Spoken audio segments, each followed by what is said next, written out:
हम हमेशा चाहते हैं कि हम कुछ अच्छी खबरें शेयर करें, लेकिन अनफॉर्चुनेटली ऐसा कुछ होता नहीं है हमारे पास ही। आज हमने पासपोर्ट्स के हवाले से बात करनी है, दो कि we should be proud of our nationalities and all, but still जब भी कोई इस तरह से इंटरनेशनल इदारा कोई ख़बर या रिपोर्ट जारी करता है और पाकिस्तान के हवाले से जब खबर आती है कि हमारा पासपोर्ट जो है वो कमज़ोर तरीन पासपोर्ट रखने वाला 5वां मुल्क है और मजमूई तौर पर एकर 103 नंबर पर है, तो ये कोई अच्छी बात नहीं है। साल 2025 के पासपोर्ट की जो रैंकिंग है वो जारी की गई है, जिसके मुताबिक सिंगापुर का जो पासपोर्ट है वो दुनिया का ताकतवरीन तरीन पासपोर्ट है। दूसरे नंबर पर जापान है, जबकि जनूबी Korea, France, Germany, Italy, Spain और फिनलैंड के जो पासपोर्ट्स हैं वो तीसरे नंबर पर मौजूद हैं। और पाकिस्तान एक बार फिर जो कमज़ोर पासपोर्ट्स हैं उसके नीचे से रैंक कर रहा है। पाकिस्तान के जी अगर ग्रीन पासपोर्ट्स के हवाले से हम बात करें तो 33 मुल्कों में वीज़ा फ्री दाखिला हो सकता है जी हमारा, लेकिन पाकिस्तान के मुकाबले में जो कमज़ोर पासपोर्ट रखने वाले दूसरे ममालिक उसमें इराक, शाम, जबकि इंडेक्स में भारत जो है जी 85 नंबर पर है और चीन 60वें नंबर पर है। पाकिस्तान की सियासी सूरत हाल, हमारे जो मौशी चैलेंजेस हैं, ये सब चीज़ें बहुत बड़ा इम्पॉर्टेंट रोल प्ले करती है। और कुछ हमारे लोगों का बिहेवियर भी है जो कि हमने रीसेंट टाइम्स में देखा है कि चाहे दुबई हो या दीगर ममालिक हो, मिडल ईस्ट हो, वहाँ पर जिस तरह के वाक़यात और मामलात होते रहते हैं उससे भी एक इम्प्रेशन कुछ अच्छा नहीं जा रहा। और हमें ऑलरेडी ट्रैवलिंग को लेके बड़े चैलेंजेस दरपेश हैं, उसमें ये ऐड ऑन होना चीज़ों का ये भी एक बहुत मुख्तलिफ और के लिए अफसोसनाक चीज़ है। इस पर हम ज़रा तज्जिया ले लेते हैं। हमजा रिफत हुसैन हमारे साथ मौजूद हैं, माहिर हैं बैनुल-अक़वामी अमूर के, उनको हम खुशामदीद कहते हैं। Thank you very much Hamza, बहुत शुक्रिया आपके वक्त का। कैसे हैं आप? ठीक है?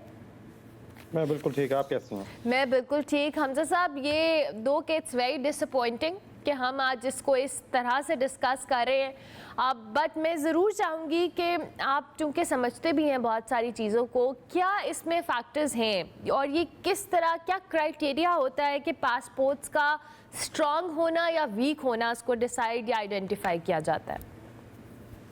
देखिए, मुख्तलिफ़ किस्म के इंडेक्सेस होते हैं। कोई मोबिलिटी इंडेक्स होता है, आपके सफारती ताल्लुकात होते हैं दूसरे ममालिक के साथ, और इन दोनों अगर हम इंडेक्सेस को उठा के देखें तो मोबिलिटी के हवाले से हमारे यहाँ से बहुत सारे लोग ऐसे भी हैं जो मजदूर तबका जाता है मिडल ईस्ट के अंदर, हमारे जो स्किल प्रोफेशनल्स हैं वो ज़्यादातर यूरोप, ऑस्ट्रेलिया और यूनाइटेड स्टेट्स जाते हैं। पर ये वो मोबिलिटी नहीं है जो आपको दूसरे ममालिक के अंदर मिलेगी जिस तरह हिंदुस्तान है। मैं डेवलप वर्ल्ड की मैं बात नहीं करता, आपने सिंगापुर का जिक्र किया, जापान का जिक्र किया, आपने मुख्तलिफ ममालिक का जिक्र किया, तो कुछ ऐसे ममालिक भी हैं जो इसकी आप कह सकते हैं कि डेवलपिंग वर्ल्ड के अंदर आते हैं। उनकी मोबिलिटी इंडेक्स की रैंकिंग हमसे ज़्यादा है क्योंकि वो ज़्यादा स्किल प्रोफेशनल्स अपने भेजते हैं। तो सफारती ताल्लुकात के अगर हम हवाले से बात करें तो हमारे नेबरहुड के साथ, चले हिंदुस्तान के साथ तो एक जियो पोलिटिकल राइवलरी है, अफगानिस्तान के साथ हमारे ताल्लुकात अच्छे नहीं हैं, ईरान के साथ एक नॉर्मलाइज्ड रिलेशनशिप है, पर जब क्रॉस बॉर्डर अटैक्स होते हैं, वो जब जुंदला का और वो सिस्तान बलोचिस्तान वाला मामला होता है, उसकी वजह से हमारे ताल्लुकात इतने अच्छे नहीं हैं। बांग्लादेश के साथ आहिस्ता आहिस्ता करके ठीक हो रहा है, श्रीलंका के अंदर नई डेवलपमेंट्स आए, तो हमारे खित्ते के अंदर सफारती ताल्लुकात बहुत सारे ममालिक के साथ अच्छे नहीं हैं, बासिवाय चीन के। और इंटरनेशनल रिलेशंस में अगर हम मजबूत पासपोर्ट होल्डर्स को उठा के देखें जिसमें सिंगापुर है, जापान है, उनकी ग्लोबल रीच भी है, वो ग्लोबलाइज मुल्क भी हैं और ज़्यादातर वो हाई टेक प्रोफेशनल्स को एक्सपोर्ट भी करते होते हैं। तीसरा जो बड़ा फैक्टर है वो ये है कि सियासी इस्तेकाम के हवाले से अगर हमारे यहाँ पॉलिटिकल इंस्टेबिलिटी हो जाती है, सियासी इस्तेकाम नहीं होता, पोलराइजेशन बढ़ जाती है, उसका फिर इमेज पाकिस्तान का या किसी भी मुल्क का वो ज़्यादा अच्छा नहीं जाता पूरी दुनिया के अंदर, और फिर लोग रिफ्रेन करते हैं कि वो वीज़ा लगा के आपके मुल्क के अंदर आएँ, टूरिज्म के हवाले से वैसे भी। और अगर हम जो हम कह सकते हैं निचली सतह के ऊपर ममालिक को उठा के देखें जिनके पासपोर्ट रैंकिंग्स हमारे ही जितने हैं, वो सारे वो वाले मुल्क हैं जिधर पॉलिटिकल इंस्टेबिलिटी है। शाम के आप देख लें, इराक के आप देख लें, यमन के आप देख लें, अफगानिस्तान के अंदर देख लें। तो इंडेक्सेस के साथ साथ सिफारती ताल्लुकात और जो सियासी इस्तेकाम की जो सूरत हाल है डोमेस्टिकली, वो डिटर्मिन करता है कि आपका पासपोर्ट कितना स्ट्रॉन्ग है। और फिलहाल तो हम इन तीनों फैक्टर्स के ऊपर नहीं सही तरह से उतर रहे। You're so right and that's very unfortunate and sad scenario कि हम इन तीनों फैक्टर्स के ऊपर कहीं पूरा नहीं उतरे। अच्छा हमजा, मैंने अभी जिक्र किया मिडिल ईस्ट के अंदर हमने रीसेंट टाइम्स में देखा है कुछ ऐसे वाक़यात, कुछ ऐसे लोगों की एज ए नेशन हमने कुछ अच्छे जेस्चर्स नहीं दिए वहाँ पर जाके, चाहे भीख मांगना है या दीगर फ्रॉड के केसेस हैं या दीगर चीज़ें हैं। डू लेट अस नो कि इस सिनेरियो में ये चीज़ें भी या ये फैक्टर्स भी काउंट करते हैं? जी, डेफ़िनेटली काउंट करते हैं क्योंकि जब आप वीज़ा लगा के आप किसी भी मुल्क के अंदर जाते हैं, किसी भी खित्ते के अंदर जाते हैं, वो ये देखते हैं कि आपकी कंट्रीब्यूशंस किस किस्म की होती हैं। हमारे यहाँ बदकिस्मती से मसला ये है, ज़्यादातर तबका जो है मज़दूरों का होता है, जो मिडल ईस्ट के अंदर जाता है और दूसरा कुछ पाकिस्तानी मर्दों के आई एम सॉरी टू से हरकतें भी इस किस्म की हैं। इस्तांबुल जाके जो आपको पता ही है कि जो या टर्किश ख़वातीन के साथ जो सारा मामला चला था। और फिर अच्छा एक और बड़ा फैक्टर ये होता है कि वीज़ा रिस्ट्रिक्शंस कितने ममालिक ने आपके ऊपर लगाई हुई हैं। अब यूनाइटेड अरब एमिरेट्स हो गए जो मतलब अगर हम उसको सही मुआवजा करें तो वो हमारा दोस्त के तौर पे हम उनको दोस्तों के अंदर शुमार करते हैं। यूएई ने भी काफ़ी टफ वीज़ा रिस्ट्रिक्शंस लगाई हुई हैं, दूसरे ममालिक ने भी लगाई हुई हैं। अब वीज़ा रिस्ट्रिक्शंस इस वजह से लग जाती हैं क्योंकि उनको ये लगता है कि इस मुल्क से अगर कोई आप कह सकते हैं कि इनवर्ड बाउंड ट्रैवलर आता है या इनवर्ड बाउंड कॉन्ट्रैक्ट के ऊपर आता है या कोई एम्प्लॉयमेंट सीख करने के लिए आता है, उसका उस मुल्क को कितना हद तक फ़ायदा होगा। अब मिडल ईस्ट का आपने ज़िक्र किया, वो ज़्यादातर हाई टेक प्रोफेशनल्स को क्योंकि उनकी कोशिश ये है कि वो ट्रेडिशनल ऑयल सोर्सेज से हट के अपना रेवेन्यू जो है वो एआई और चैट जीपीटी और हाई टेक सेक्टर के अंदर और सर्विस रिफॉर्म सेक्टर के अंदर ज़्यादा उनका फोकस आ रहा है। तो इस वजह से वो ज़्यादातर प्रोफेशनल्स बुलाएंगे वेस्टर्न ममालिक से या चीन से या जापान से। हमारे यहाँ क्योंकि ज़ाहिरी बात है क्योंकि we are not exactly very technologically advance country, हमारे यहाँ जो टेक प्रोफेशनल्स हैं, हाँ सॉफ्टवेयर इंजीनियर्स आपको बहुत अच्छे मिल जाएंगे या पाकिस्तान के अंदर, फ्रीलांसर्स आपको बहुत अच्छे मिल जाएंगे, पर जो हाई टेक प्रोफेशनल्स हैं वो उनका वो मेयार इस वक्त नहीं है।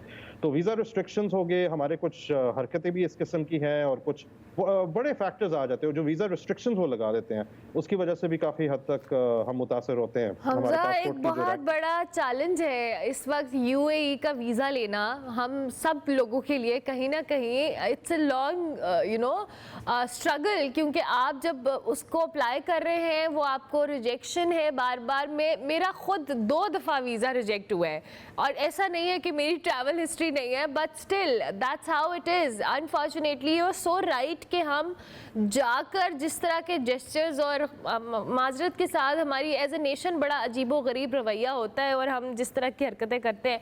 अच्छा, अब इसमें बेहतरी के लिए हम सब क्या कर सकते हैं? मतलब आपने अगर रैंकिंग को इम्प्रूव करना है, ट्रैवल रिस्ट्रिक्शंस हैं, हमारे सफारती ताल्लुकात हैं, हमारी दीगर चीज़ें हैं और इवन आप पासपोर्ट्स को लेकर या ट्रैवल वाले मामले को लेकर हमारी स्टेट क्या कर सकती है सफारती सतह पे कि इसको बेहतर किया जाए?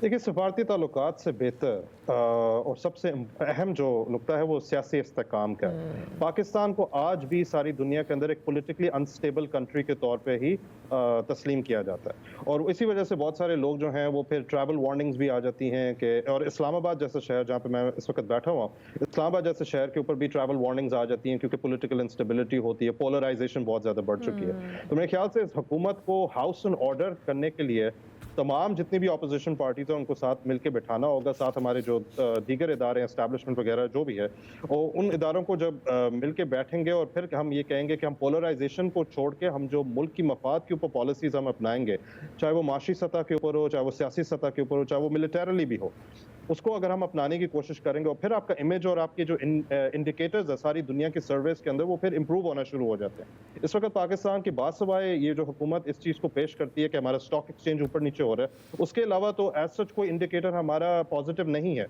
तो जब तक पॉजिटिव इंडिकेटर्स डोमेस्टिकली हम लोग नहीं इसके ऊपर ज़्यादा तवज्जो नहीं देंगे, पॉलिसी मेकिंग जो है वो आवाम की बेनिफिट के लिए नहीं होगी और फिर पॉलिटिकल पोलराइजेशन और जो आप कह सकते हैं हाइटन टेंशंस के क्लाइमेट को जब तक हम कम नहीं करेंगे तो आप सफारती ताल्लुकात रख लें। आप देख लें ना, वज़ीर आज़म जो है हमारे वो दूसरे मुल्कों का दौरा भी कर रहे हैं और दूसरे मुल्क के सफ़ीर आ भी रहे हैं। ऐसी बात नहीं है कि सफारती ताल्लुकात जो है हमारे बहुत ज़्यादा ख़राब है, खित्ते के अंदर थोड़े से ख़राब है, पर जिस तरह नई आने वाली डोनाल्ड ट्रंप एडमिनिस्ट्रेशन है उनके साथ एक प्रोडक्टिव इंगेजमेंट करना बहुत ज़रूरी है। चीन के जो खदशात हैं पाकिस्तान के इन्वेस्टमेंट्स जो वो कर रहे हैं, सिक्योरिटी चैलेंजेस हैं और लॉजिस्टिकल चैलेंजेस, उसको हमने जो है काफ़ी हद तक एड्रेस करना होगा। तो जब तक डोमेस्टिक स्टेबिलिटी नहीं आ सकेगी यार माला, बहुत मुश्किल है कि आपके इंडिकेटर्स इंप्रूव होंगे। और क्योंकि मैं उस चीज़ के ऊपर फिर इशारा कर रहा हूँ कि जो ममालिक निचली सतह के ऊपर हैं as far as the passports are concern, ये वही मुल्क हैं जिनके डोमेस्टिकली सियासी इस्तेहकाम नहीं हुआ हुआ या वो कॉन्फ्लिक्ट जोन्स हैं।